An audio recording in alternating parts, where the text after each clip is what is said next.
So yes, welcome guys. एक बार फिर से आप लोगों का स्वागत है एसटी कैंपस पर। और आप लोगों को पता है कि जैसे हम लोगों ने एक सीरीज स्टार्ट की हुई है वन वर्ड सब्स्टिट्यूशन की, तो उसी को मैं कंटिन्यू करूंगी। वैसे मैं दो वर्ड्स आप लोगों को पहले करवा देती हूँ जो मैंने नहीं करवाए उस वीडियो में, ये करवा कर फिर मैं हम लोग चलते हैं आगे। ठीक है, तो वो वर्ड्स क्या थे, ऐसे आप लोगों को पता है जो प्रीवियस वीडियो मैंने बनाई थी वो प्रीवियस वीडियो गवर्नमेंट पर, गवर्नमेंट से रिलेटेड जितने वर्ड थे, गवर्नमेंट से रिलेटेड जितने भी वन वर्ड सब्स्टिट्यूशन थे, ये यहाँ पर ही नहीं खत्म।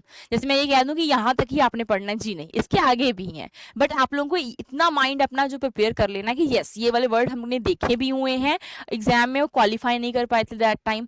अब हम लोगों को अच्छे तरीके से पढ़ने हैं ये वर्ड। अच्छा, अब आ जाता है गवर्नमेंट बाय फ्यू, ये कुछ लोगों का शासन हो। ऐसी गवर्नमेंट जिस पर कुछ लोगों का शासन हो वो कहते हैं ओलिगैरिकी। ठीक है, क्या कहते हैं इसको? ओलिगैरिकी कहते हैं। मोनार्की हो गया, ठीक है, आप लोगों का डेमोक्रेसी होता है आप लोगों का, ठीक है, प्लूटोक्रेसी होता है, रिस्टोक्रेसी होता है, ठीक है। अच्छा, मुझे ये बताइए जल्दी से, जहां पर भाई कहते हैं ना कि ऐसे पाकिस्तान में कौन सी गवर्नमेंट है वो बताओ मुझे। एक तो शासन होता है लोकतंत्र वाला, एक तो होता है कि भाई जिसकी जिसकी सरकार है उसकी चलेगी, उसके बिना आप लोग बिल्कुल भी सांस नहीं ले सकते। कमेंट में मुझे जरूर बताना वो शासन को हम लोग क्या कहते हैं, ठीक है। और यहाँ पर आते हैं हम लोग बात करते हैं गवर्नमेंट बाय फ्यू, उसको हम लोग कहते हैं ओलिगैर्की। ठीक है, क्या कहेंगे हम लोग? ओलिगैर्की कहेंगे। अब बात होती है गवर्नमेंट बाय रिच। नोबल्स की बात की थी ना मैंने, वो नोबल्स कौन से थे? By rich people. आप लोगों को या तो प्लूटोक्रेसी मिलेगा, ठीक है, मैं दोबारा कह रही हूँ, वहां पर आप लोगों को दो ऑप्शंस मिलेंगे। गवर्नमेंट बाय रिच और नोबल्स की बात होगी तो आप लोगों को दो ऑप्शंस मिल सकते हैं। नोबल्स में भी आप लोग प्लूटोक्रेसी कर सकते हो अगर आपको रिस्टोक्रेसी नहीं लिखा हुआ, ठीक है। अगर आपको रिस्टोक्रेसी लिखा होगा तो फिर आप बेटा प्लूटोक्रेसी नहीं कर सकोगे।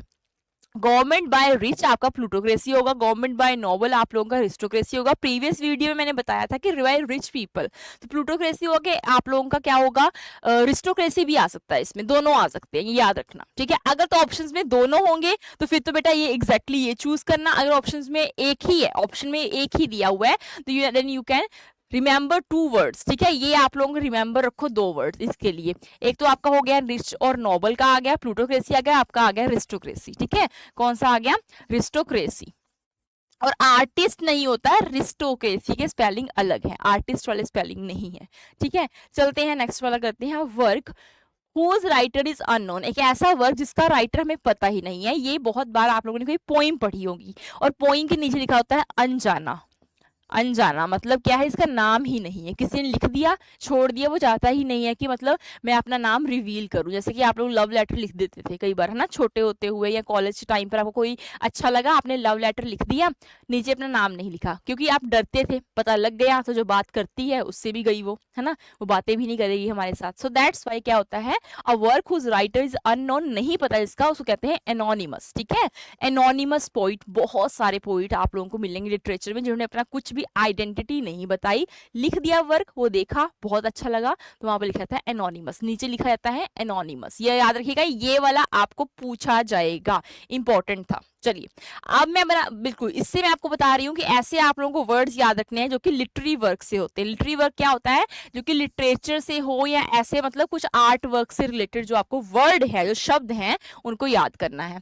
बात हुई है record of one's life written by himself, ये बहुत इंपॉर्टेंट है। ये एमटीएस में मैंने ऐसे वन वर्ड सब्स्टिट्यूशन बहुत बार करवाए भी हैं और पेपर में आप लोगों के प्रीवियस ईयर में आए भी हैं। एमटीएस में, जीडी में आपको आएंगे, आपको ये वाला आपको सीएचएल में आ सकता है, सीजीएल में भी ऐसे वाले उन्होंने देख दिल किया ना उनको आपको नंबर देने का तो आप लोगों को दे देंगे, ठीक है ना। ये दिल करेंगे कि भाई अच्छे तरीके से आप लोग क्या कर लो, क्वालिफाई कर जाओ एग्जाम, तो आपको दे देंगे ये वाला, ठीक है। तो a record of one's life written by himself, अपने आप से जो लिखा जाए। मैंने कहा था ना गाड़ी चला रहे ऑटो, है ना, ऑटोमोबाइल, है ना, तो ऑटोक्रेसी, है ना, एक ही इंसान है, एक ही गवर्नमेंट द्वारा ही शासन चलाया जा रहा है, तो वो क्या हो जाएगा? ऑटोक्रेसी कहा था मैंने वहां पर भी। तो अपने ही आप से अपनी बायोग्राफी लिखना कि भाई मैं था, मैं तो बहुत अच्छा था, मैं अपने ही जो है अपनी बारे में अपनी बातें लिख देना, वो बुक जो है आपके सामने फेमस होकर आ जाए तो आप लोगों के वाओ इट्स ऑटोग्राफी, मतलब उसके बारे में हमने पढ़ा, वो बहुत अच्छा था। भाई उसने खुद लिखा है, वो क्यों कमियां लिखेगा अपने बारे में? वो तो ऑटोग्राफी बहुत सारी होती हैं, आप लोगों ने पढ़ी होंगी, ऑटोबायोग्राफी कहते हैं इसको, ऑटोबायोग्राफी। तो बायोग्राफी क्या होता है वो भी देख लो। वैसे बायोग्राफी भी मैंने रखा ही हुआ है वर्ड आप लोगों के लिए। बायोग्राफी होता है जो कि the history of the life of a person, एक ऐसे पर्सन की हम लोग क्या लिखते हैं, किसी के बारे में हम लोग लिख रहे हैं, उसकी बायोग्राफी बनेगी। उसमें हम उसके नेगेटिव भी लिखेंगे, पॉजिटिव पॉइंट्स भी लिखते हैं, और कहीं पर हम लोग क्या करते हैं, अपना ही लिख देते हैं, अपने बारे में लिखते जाएंगे, वो क्या हो जाएगा, ऑटोबायोग्राफी। खुद ब खुद ही लिखते जाओ अपने बारे में, और किसी की कर रहे हो तो बायोग्राफी होगी। ऑटोबायोग्राफी और बायोग्राफी में अंतर है। Humorous play having a happy ending, ठीक है, एक ऐसा प्ले जिसकी कैसी होती है, एंडिंग जो होती है बहुत ही हैप्पीली होती है, मतलब खुशनुमा एंडिंग होगी, तो उसको क्या कहते हैं, उस प्ले को हम लोग कहते हैं कॉमेडी। याद रखिएगा, उसको हम लोग क्या कहेंगे, कॉमेडी कहेंगे। नेक्स्ट वन आप लोगों का आ जाएगा, यस ये बहुत इंपॉर्टेंट है, ये भी मैंने देखा हुआ है आप लोगों का एमटीएस में आया हुआ एग्जाम में, ये वाला पेपर आया है। वैसे मैं जीडी के भी एग्जाम प्रीवियस ईयर लेकर आऊंगी आप लोगों के लिए, सो दैट आप लोग अच्छी तरीके से कर सको। A list of books in a library, library की बुक्स की लिस्ट क्या कहलाएगी, कैटलॉग कहलाएगी। याद रखिएगा, a list of books in a library क्या कहलाएगी, कैटलॉग कहलाएगी। कैटलॉग क्या होता है, सूची। What do you mean by catalogue, meaning of catalogue is सूची, सूची, दैट इज कैटलॉग, ठीक है, लिस्ट। आगे चलते हैं, नेक्स्ट है book in which the events of each day are recorded, हर दिन का जो इवेंट है वो रिकॉर्ड किया जाए। कहां पर करते हो, पहले लोगों की आदत थी कि वो रिकॉर्ड करते थे, अब तो रिकॉर्ड करते हैं हम रील्स के जरिए। आज मैंने चाय पी, आज मैंने खाना खाया, आज मैंने ये खाया वो खाया, हम लोग बाहर गए, फटाफट फोटो खींचकर डाल दी कि हमने बर्गर खाया है, हमने क्या खाया, पिज्जा खाया है, हमने कुछ खाया है, तो हम लोग फटाफट अपना जो है इवेंट्स रिकॉर्ड करते हैं, वैसे वाला। पहले क्या होता था, पहले होता था सारा दिन का बीता हुआ हम लोग लिखते थे एक डायरी में, ठीक है, आज मैंने ये कर दिया। और कुछ लोग खाया पिया भूल गए, यार क्या ही इवेंट को रिकॉर्ड करें, तो कुछ भी रिकॉर्डिंग के लिए रखना होता है तो हम लोग लिखते हैं डायरी में। Books in which the events of each day are recorded, ऐसे बुक इसमें इवेंट जो है रिकॉर्ड किया जाता है। हेडिंग और short description of a newspaper article, chapter, ये तो आपको वर्ड बेटा देखो आप लोगों से रिलेटेड हो गया ना, ये वाला आजकल कितना यूज करते हो भाई, हमने फोटो डालनी है, फोटो तो डालनी है, हमने पोस्ट तो करना है, ठीक है, आज मैंने ये वाली तो पोस्ट करनी है, बट मुझे क्या नहीं आ रही, उसके लिए नीचे लिखना है, मैंने कुछ ऐसा लिखना है कि मतलब मेरे मेरे मेरे को ही वो मतलब क्या कर दे, वो डिस्प्ले कर दे कि मैं पूरा कैसा हूँ, मेरे को रिप्रेजेंट कर दे।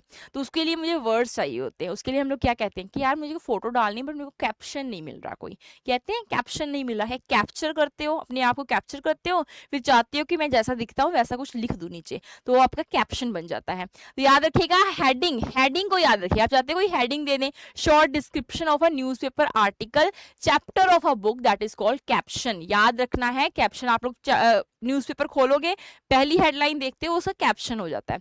अच्छा अब आप लोग आप कितने लोग जो है न्यूज़पेपर आप लोग देखते ही नहीं हो, अब भाई जमाना ही दूसरा हो गया हुआ है ना, हम तो फोन देखते हैं। Book containing the words of a language with their definitions in alphabetic order, definitions, and यहाँ पर आप लोगों को एक और वर्ड मिलेगा मीनिंग, एक ऐसी बुक जो कि मीनिंग बता देती है किसी भी वर्ड का। फिलहाल तो हमको पता है एक ही हम लोग पढ़ते हैं बार बार, डिक्शनरी। अब तो गूगल कर लेते हैं, कोई वर्ड गूगल कर लिया, पहले तो लोग डिक्शनरी रखते थे, पॉकेट डिक्शनरी आती थी अपने पास रखते थे, वैसे मैंने भी ली थी बट मैंने कभी यूज ही नहीं कर पाई क्योंकि फोन आ गया है ना, हम फोन में ही बिजी हो गए। चलिए आगे बात करते हैं book of names and address, जो कि बताती है नेम और एड्रेस। अब हम कैसे करते हैं, अब उसको भी हम फोन पे रिकॉर्ड कर लेते हैं, बट क्या होता है वो डायरेक्टरी होता है, उसको क्या कहते हैं हम लोग, डायरेक्टरी कहते हैं। पहले लोगों के पास क्या होती थी, डायरेक्टरी होती थी, लोगों के पास लैंडलाइन फोन होते थे, लैंडलाइन वाले, तो उसको लगाते थे और साथ में उन्होंने डायरेक्टरी रखी होती थी कि भाई उसमें फोन नंबर लिखा होता था, एड्रेस लिखा होता था, कोई इंसान है वो कहाँ पर है। तो हमारी दादियों के पास ऐसी चीजें मिल जाएंगी, अगर आप लोग देखोगे उनके पास एक डायरी पड़ी होती है, डायरी नहीं होती, वो डायरेक्टरी होती है, ठीक है, ऐसी बुक होती है इसमें नेम एंड एड्रेस, किसी भी कंपनी का एड्रेस भी लिखा होता है, तो वो क्या होती है, डायरेक्टरी होती है। चलते हैं, अ शॉर्ट स्पीच बाय अ, तो स्पीच से रिलेटेड आपके पास अब वर्ड आने वाले हैं नेक्स्ट वीडियो में, तो मिलते हैं आप लोगों को नेक्स्ट वीडियो में। Till then take care, bye bye. So guys आप लोगों को कैसी लगी ये वीडियो जरूर मुझे कमेंट करके बताइएगा, एक वीडियो और लेकर आएंगे आप लोगों के लिए। चलिए, थैंक यू सो मच।